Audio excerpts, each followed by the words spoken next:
이른바 반중 정서, 반중 감정이라는 것과 예. 혐중과 그렇죠. 혐중 시위 사이에는 예. 엄청난 차이가 있다는 걸 예. 분명히 알아야 됩니다. 예. 우리는 사실 지금의 민주화를 시위와 표현의 자유를 통해서 얻었다고 해도 과언이 아니에요. 그렇죠. 그런 의미에서 앞으로도 시위의 자유, 표현의 자유는 계속 보장되어야 되는 어떤 영역입니다.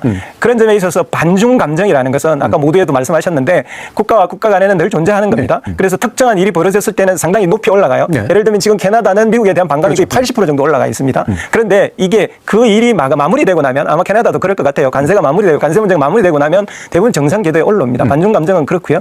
반중 시위, 혹은 반미 시위 같은 것은 뚜렷한 특정한 목표를 가지고 움직입니다. 그렇죠. 우리 한국에 있었던 예. 반미 시위를 한번 보십시오. 예. 늘 대사관 앞에서 해요. 왜냐하면 미국의 정책이 한국에 영향을 미치는 그것 자체에 반대하는 거거든요. 그럼요. 예. 그리고 그것이 해소되거나 또 전환되면 사라집니다. 다시 정상 궤도로 들어가요. 그런데 혐중은 다릅니다. 예. 이때부터는 중국이 무엇을 하도 다 싫다고 생각하는 거예요. 그렇죠. 이유를 다 찾죠. 예. 이건 그냥 다른 말 할 것 없이 사회적 병리가 그때부터 시작되는 겁니다. 정상적이지 못해요. 그런데 사회적 병리가 시작되어서 이것은 전혀 다른 방식으로 이 문제를 해결해야 되는 방식을 찾아야 됩니다. 예. 다만 혐오의 방식으로 사회적 병리는 해제되지 않을 겁니다. 예, 예. 그래서 다른 방식을 찾아야 된다고 생각을 하고요.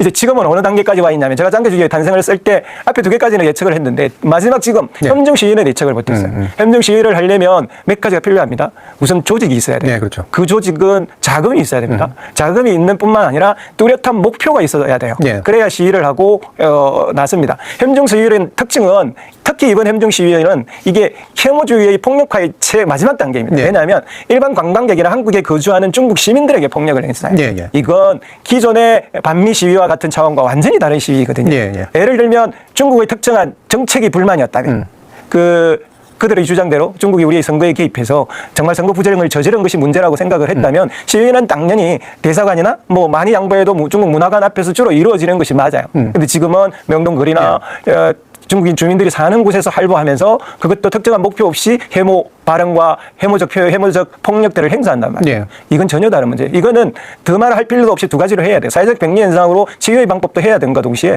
법으로 다스리지 않고서는 안 되는 문제가 되었습니다. 예.